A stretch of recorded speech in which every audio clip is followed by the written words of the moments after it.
नमस्कार, मी डॉक्टर भारत कदम, उपजिल्हा निवडणूक अधिकारी, जिल्हाधिकारी कार्यालय लातूर जिल्ह्यात 7 मे रोजी मतदान सुरू होणार आहे।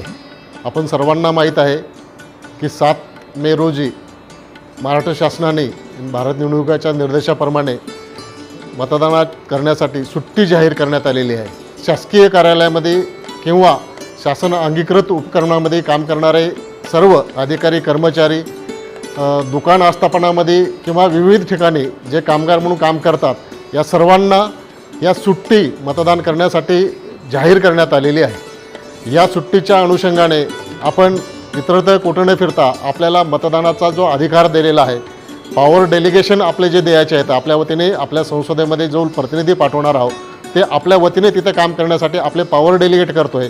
तर ते पॉवर डेलिगेट करण्याच्या अनुषंगाने 7 मे रोजी जी सुट्टी देण्यात आलेली आहे, त्या सुट्टीच्या अनुषंगाने आपण आपल्या मतदान केंद्रावर जाऊन आपल्या मतदानाचा हक्क बजावावा अशी आपल्याला मी विनंती करतो।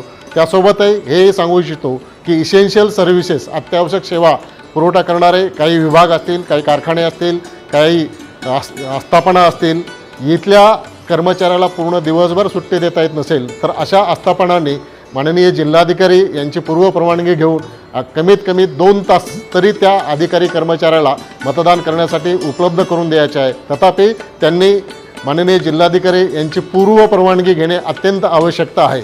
त्यामुळे सर्व मतदारांना ज्या आस्थापनांमध्ये काम करणारे, त्या उद्योग क्षेत्रामध्ये काम करणारे आहेत, विविध कारखाने असतील, दुकाने असतील, हॉटेल्स असतील, ट्रॅव्हल एजन्सी असतील किंवा विविध उपकरणं असतील, जिथं कामगार म्हणून किंवा अधिकारी कर्मचारी म्हणून आपण जे कामकाज करतो, त्या सर्वांसाठी भारत निवडणूक आयोगाच्या निर्देशाप्रमाणे महाराष्ट्र शासनाने आणि जिल्हाधिकारी लातूर यांनी सुट्टी जाहीर केलेली आहे। त्या 7 मे रोजी आपण सुट्टीच्या दिवशी सर्वांनी मतदान केंद्रावर येऊन आपल्या मतदानाचा हक्क बजावा अशी मी आपल्याला विनंती करतो। धन्यवाद।